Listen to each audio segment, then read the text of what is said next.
American corn farmers, a proud and chosen profession inspired through generations. Tested, resilient, and committed to giving back as much as they're growing, pushing the boundaries of what's possible with every bushel, while replenishing every increasingly precious resource, like the reduction of soil loss by 40% with every acre grown. In a world where sustainability matters more than ever, we need all the help we can get. And there's no greater resource than the capable hands of American corn farmers. Hey folks, Russ Bailey here. Welcome to the BrushPile Fishing Podcast right here on iHeartRadio. Good to be back again this week. I hope you enjoyed last week's show with Gary Mason talking about his legends of the outdoors. And we've got another great guest in store today. My good friend, I've known him for many years, probably the best dock shooter that I know, and that is Darryl Baker. Crappie guide down at Weiss Lake and also, at Neely Henry, and he'll go a few other places, but mainly on Weiss. Great guy, very knowledgeable about crappie fishing, fishes all kinds of patterns, and is always up to date on information from that area. So folks, stay tuned. We'll be right back with BrushPile Fishing right here on iHeartRadio.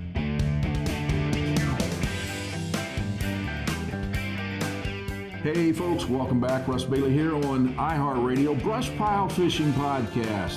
We have a great guest in store for you. And right now, without further ado, let me introduce him, Mr. Darryl Baker from Weiss Lake Crappie Guides. Darryl, how are we doing this morning? Doing great, Russ. Thanks for having us on with you. Well, we couldn't get anyone else to fill a slot this week, so I said, Joe, we're going to have to call Darryl. Well, I've always been able to fill in a tight, so I'm glad I could help you out. I'm just glad to be a part of the show.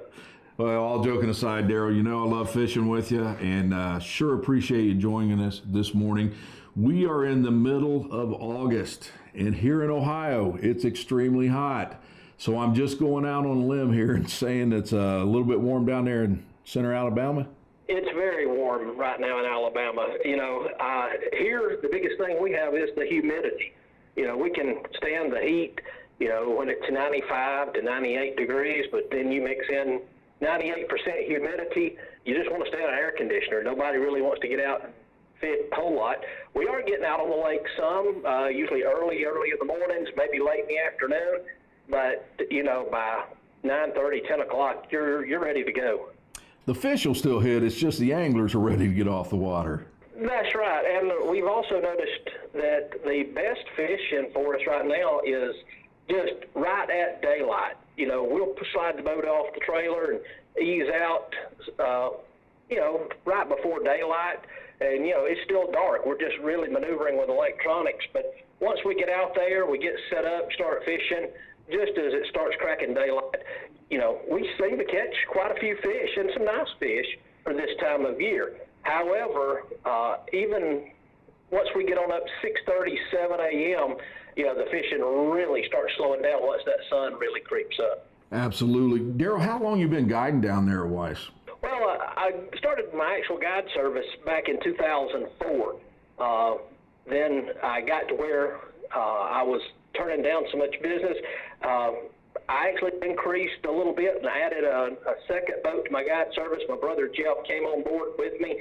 He runs a second boat for me. So now we've been running, since 2004. I actually started fishing the lake about 40 years ago. So, I've stayed on the water all my life, and it was something that I always wanted to do. I always said I didn't have time for it. But once I finally realized that I did have the time, it was just taking that step to get out on the water. And I'm thankful that I did. I enjoy it and love what I'm doing, but I'm just glad that I finally took that first step back in 2004 and got started. Absolutely. And Darryl, you and I have done several shows together, and I've got a group of guys that almost any time I call to do a show, I know we're going to get great information, we're going to get great fishing, and I always get asked, how long does it take you to do a crappie show? For BrushPile fishing. Sometimes we've done them in 2 hours, we're completely done. Sometimes it takes from sunup to sundown, but by the time it's edited, it still looks pretty good. But Darryl, let's talk about one little trip we have, because I include you in that group that, well, I can't say 100% now, but you're still 99.9%. If I call you to get a show, we're going to get it. So let's talk about last fall. We're going back in time a little bit. So Mr. Baker calls me. Bring that up. Mr. Baker calls me, said, Russ, you got to get down here. He says, I'm going to send you some pictures of my depth finder to show you how the fish are stacked. They were off the water. I think that day you were off the water by, 10, 11 in the morning with all your guys, your clients had limits. He sends me some photos from his depth finder, and when I say the screen is blacked out with fish, I have never seen anything like it. And Darryl tells me, Russ, he said, every single time we go over this, he said, it's just hang on because every rod's going down. So I get on the phone. I call my cameraman, Joe. Joe, we need to head out there. We look at the weather. We always want to do that. It's about an 8-hour drive for me, a little bit after that, or longer than that. They're calling for 65 degrees, sunny, and light winds. We packed the boat, and we are gone. I mean, we're heading to Weiss Lake. I'm pumped. Darryl's calling me on the way down there. And we know, because Darryl's one of those guys, always going to get me that show. Darryl, you want to fill in the rest of this story? Well, Russ, there was some things out of my control on that. One being the weather. The weather was saying, that it was going to be nice. It was going to be pretty. Absolutely. The fish were biting, but undoubtedly they missed a cold front that was coming through, and, we woke up the next morning, it was 20 degrees. It wound up, I think, by the time we finally decided to come off the water, I think it got up to 34 with about a 20-mile-an-hour wind all day. And, if you recall, I'm not talking about us staying out there an hour or two and coming in. We were out there for about 6 hours. So, it was already afternoon, and it still wasn't but, low 30s. It was freezing. Wind. The fish were still there. We had tons of them on the graph, but, sometimes making them bites out of my hands. And, Darryl, we tried long lining because that's how you'd been getting them. And we caught a few fish, but not enough for a show. But we seen guys vertical jigging jigs. We seen guys using live bait. We seen everything except fish going into boats that day. And that's true. So, everybody could see them on the graphs. Using those electronics down here is key to finding the fish. Once you find those fish, most of the time you can sit back and, one technique may not work, but you can try another. Eventually you will find something that's going to work. You're right. We saw them vertical fishing with live bait. Of course, ourselves and probably 6 or 8 other boats out there that day was long line trolling. We even saw some sitting back throwing a slip float on them, trying to stay at that perfect depth. And I bet we might have saw, even the ones we caught, maybe 15 fish all day. Yep. And that was from sun up to sundown.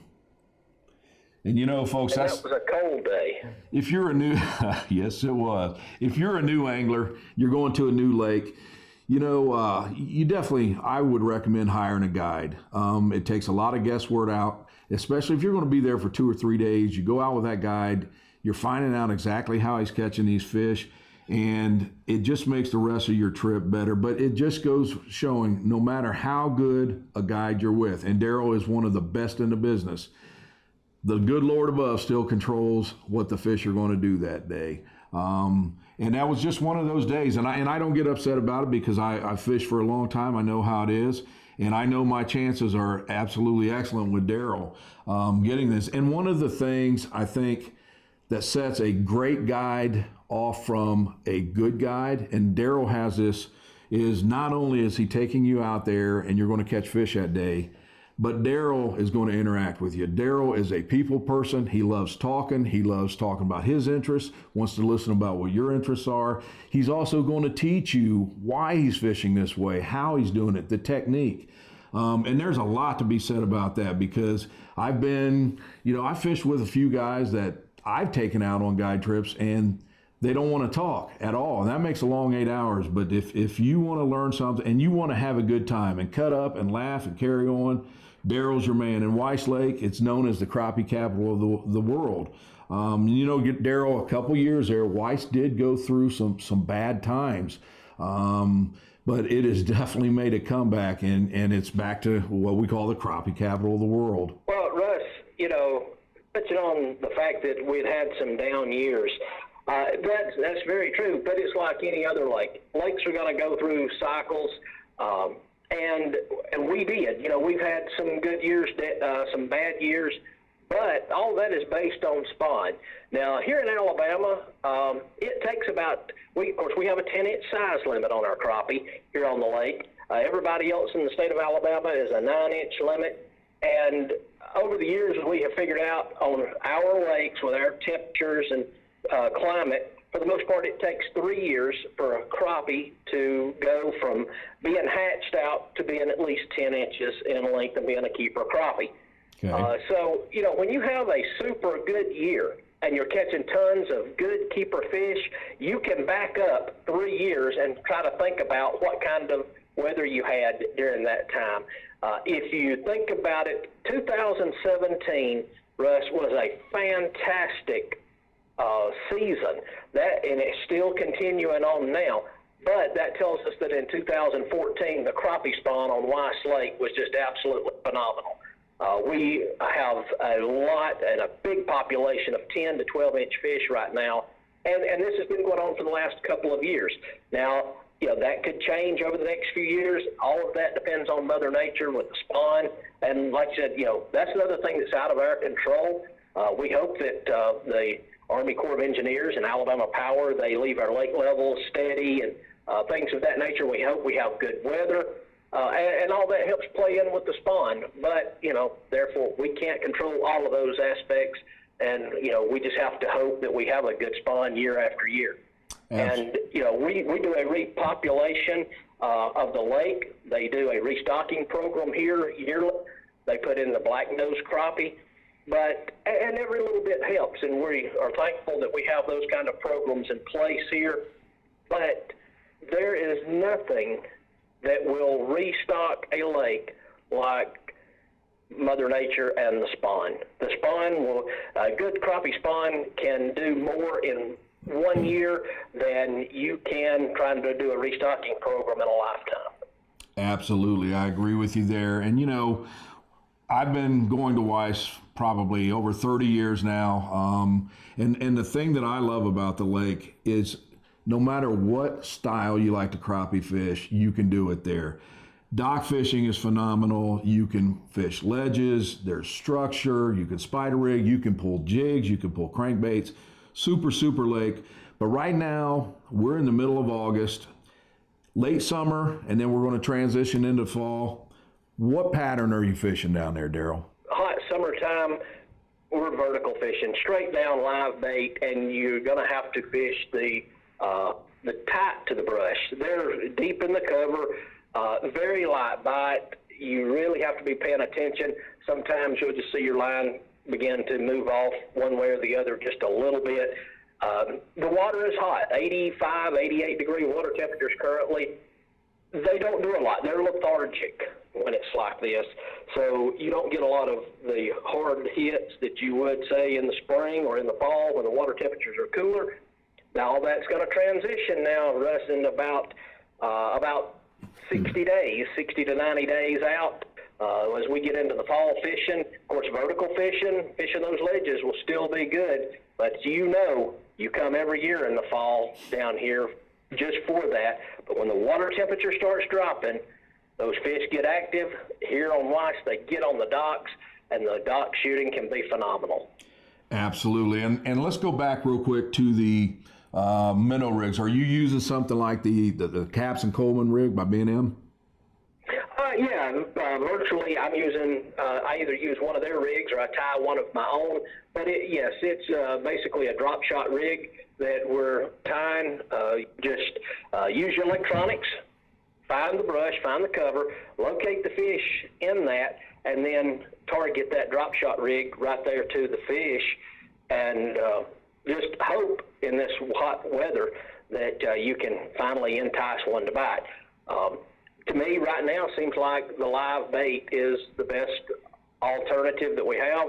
We've tried some using some small plastics trying to trigger the strikes, and we will catch a few every now and then, but nothing right now that'll compare to the live bait.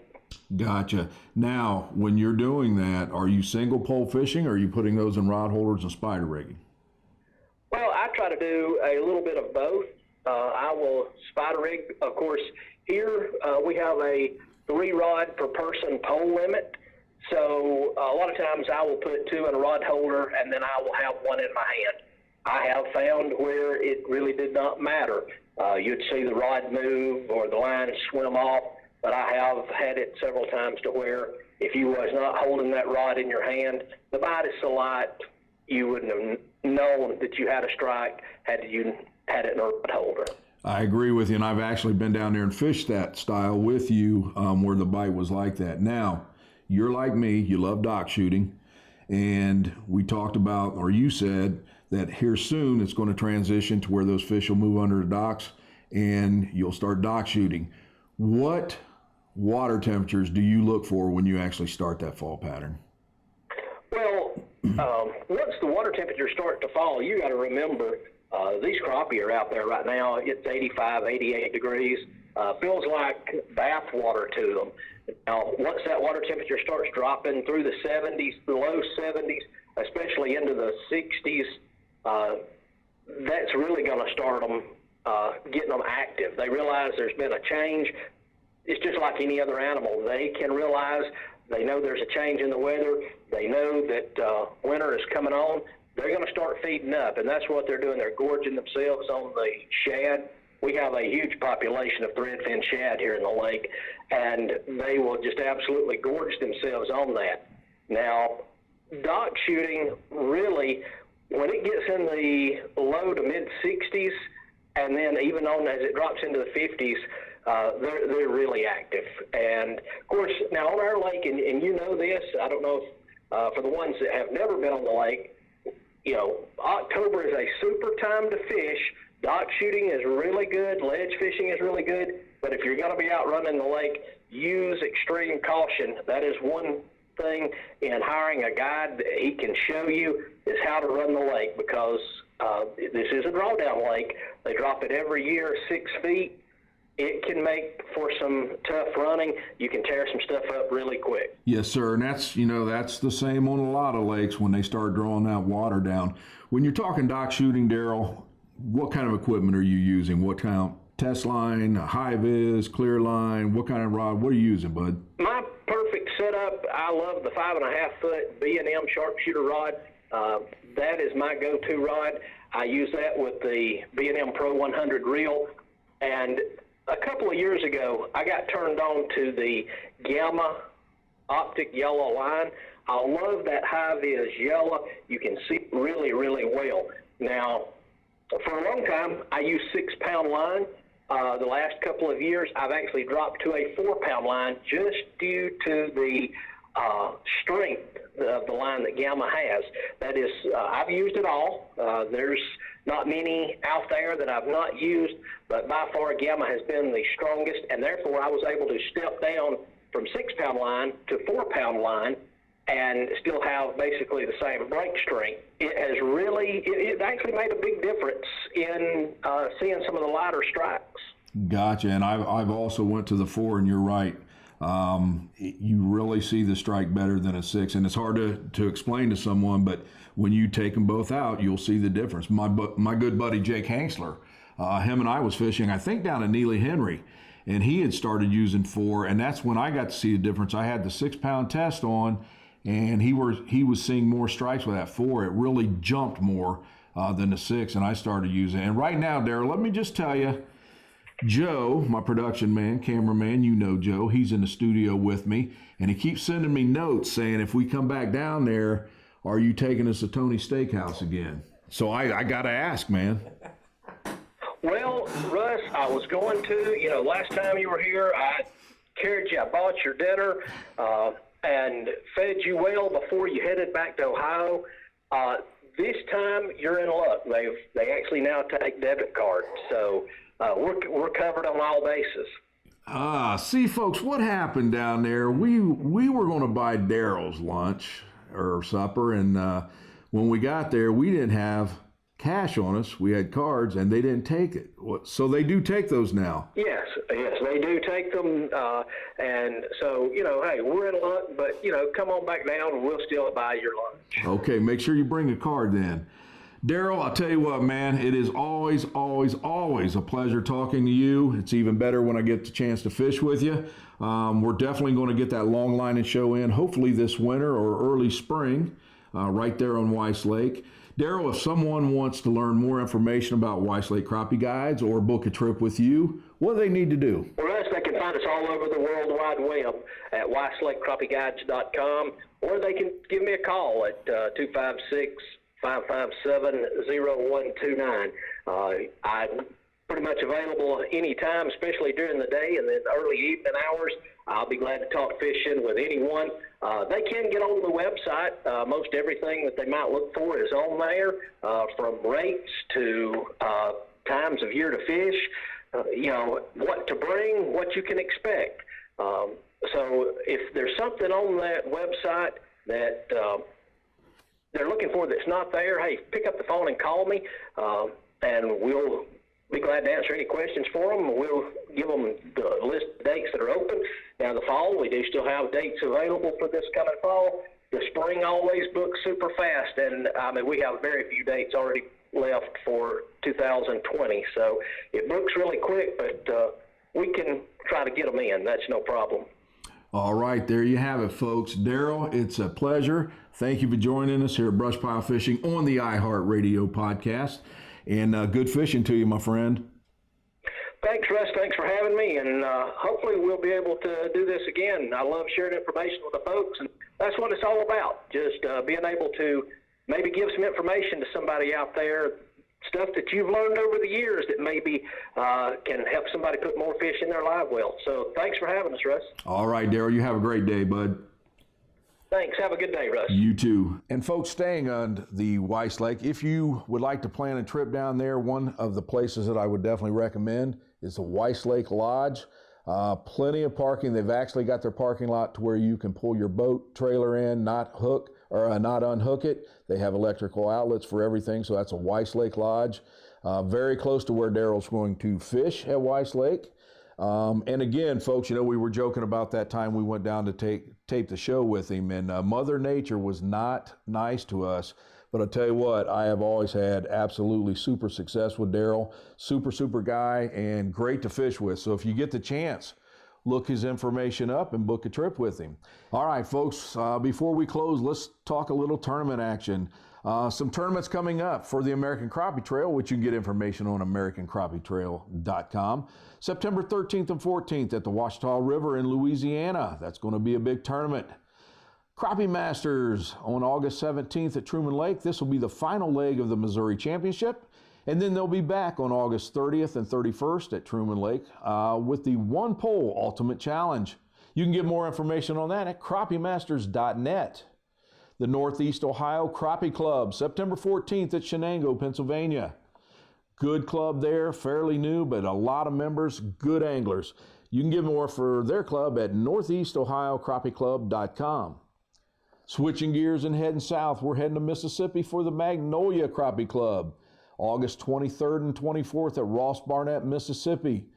And that is a super lake, folks. There, if the weather's halfway decent, you're going to see some big stringers coming in. You can get more in that tournament and their club at magnoliacrappieclub.com.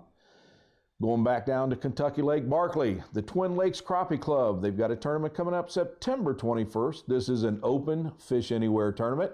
And you can get more on Twin Lakes Crappie Club on Facebook. And now one of the bigger crappie trails, it's the Kentucky Crappie Trail, which is broke down into divisions. On September 14th, the East Kentucky Cave Run Division will have a tournament.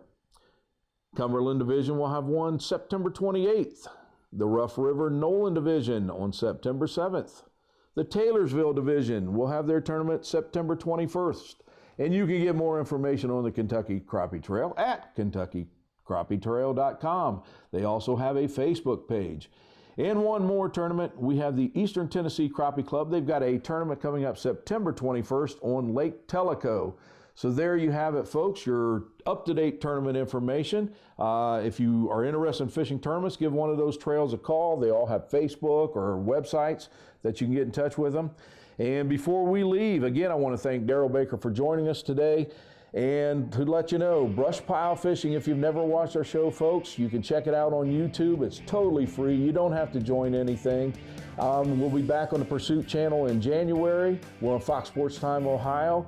Check us out on Facebook. Check us out on our website. And the website will be revamped about the middle of August. We'll have brand new clothing line and everything you see us use on the show. So, folks, thanks for joining us. We've had a great time today, great guest. And join us next week for our podcast here on iHeartRadio. I'm Russ Bailey with BrushPile Fishing. For more BrushPile Fishing excitement, find us on Facebook, YouTube, and Instagram. Hi, I'm Flo from Progressive. Being a baseball fanatic like me can be stressful. It's not all sports points and touchdowns. So Progressive is going to help you take your mind off your team for a moment. Instead of thinking about how they missed that goal point score, think about the Name Your Price tool from Progressive, letting you choose coverage options based on your budget, unlike your team that missed the end zone net area. Well, anyway, hope this distraction about Progressive's Name Your Price tool was helpful. It sure kept me from thinking about all those penalty balls. Yay, sports! Progressive Casualty Insurance Company and Affiliates. Price and coverage match limited by state law.